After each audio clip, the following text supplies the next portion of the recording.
জামুগুৰিহাটৰ বালিজুৰিৰ চাৰিগাঁও ৰাইজে উদযাপন কৰে ৰাস মহোৎসৱ। বিভিন্ন জাতি জনগোষ্ঠীয় ৰাইজৰ অংশগ্ৰহণ। ৰাজ্যৰ চৌদিশে এতিয়া ৰাইজে উদযাপন কৰি আছে ৰাস মহোৎসৱ। এই দৃশ্য জামুগুৰিহাটৰ উত্তৰাঞ্চলৰ বালিজুৰি চাৰিগাঁও ৰাইজে একত্ৰিত হৈ বৃহস্পতিবাৰে নিশা উদযাপন কৰিলে শ্ৰীকৃষ্ণৰ শিশুলীলাকে ধৰি মহাৰাস। অঞ্চলটোৰ প্ৰায় ৫ সহস্ৰাধিক ৰাইজে অংশগ্ৰহণ কৰা এই ৰাস মহোৎসৱৰ মুখ্য অতিথি হিচাপে অংশগ্ৰহণ কৰে নদুৱাৰ সমষ্টিৰ বিধায়ক পদ্ম হাজৰিকাই। এই ৰাস মহোৎসৱৰ ভাওনাত নেপালী আদিবাসী ৰাইজকে ধৰি অঞ্চলটোৰ বিভিন্ন সম্প্ৰদায়ৰ লোকে ভাওৰীয়া হিচাপে অংশগ্ৰহণ কৰি সুন্দৰ অভিনয় প্ৰদৰ্শন কৰে।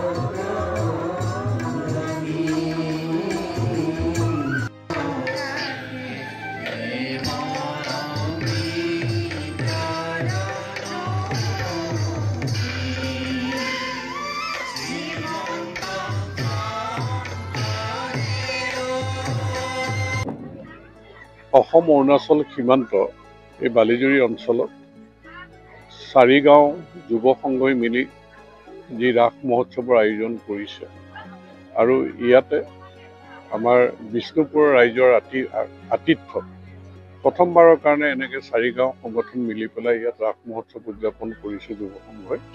মই তেওঁলোকলৈ শুভেচ্ছা জ্ঞাপন কৰিছোঁ আৰু সুন্দৰ আয়োজন কৰিছে গোটেই ৰাস মহোৎসৱ ভাগত। গতিকে এই অঞ্চলটো হ'ল আমাৰ গোৰ্খা জনগোষ্ঠীৰ মানুহ এটা বসতি প্ৰধান অঞ্চল, অন্যান্য জনগোষ্ঠীও আছে, অসমীয়া ভাষীও আছে। গতিকে সকলোৰে মাজত সমন্বয় সম্প্ৰীতি এনাজৰীডাল টনকিয়াল হৈছে আৰু সকলোৱে মিলি এই ৰাস মহোৎসৱ ভাগ আয়োজন কৰাৰ কাৰণে মই তেওঁলোকলৈ ধন্যবাদ জ্ঞাপন কৰিছোঁ।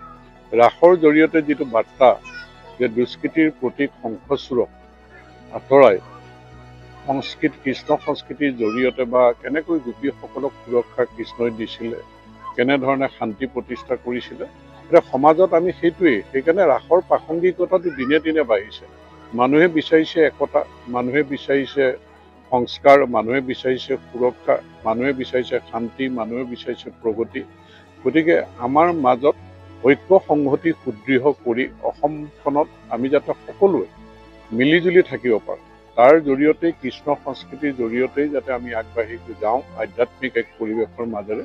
সেইকাৰণেই ৰাসৰ জৰিয়তে মই আশা কৰিছোঁ এই অঞ্চলৰ মানুহৰ মাজতো মৰম চেনেহ সমন্বয় সম্প্ৰীতি আৰু সুদৃঢ় হ'ব। আমি শক্তিশালী হিচাপে আমাৰ সমাজখন আগুৱাই লৈ যাব পাৰিম আৰু সেই আশাৰে মই পুনৰ এই ৰাস মহোৎসৱ ভাগলৈ শুভেচ্ছা জ্ঞাপন কৰিছোঁ। তেওঁলোকে যাতে সুন্দৰকৈ ৰাস মহোৎসৱ ভাগ উদযাপন কৰিব পাৰে। Bureau report, Assam today.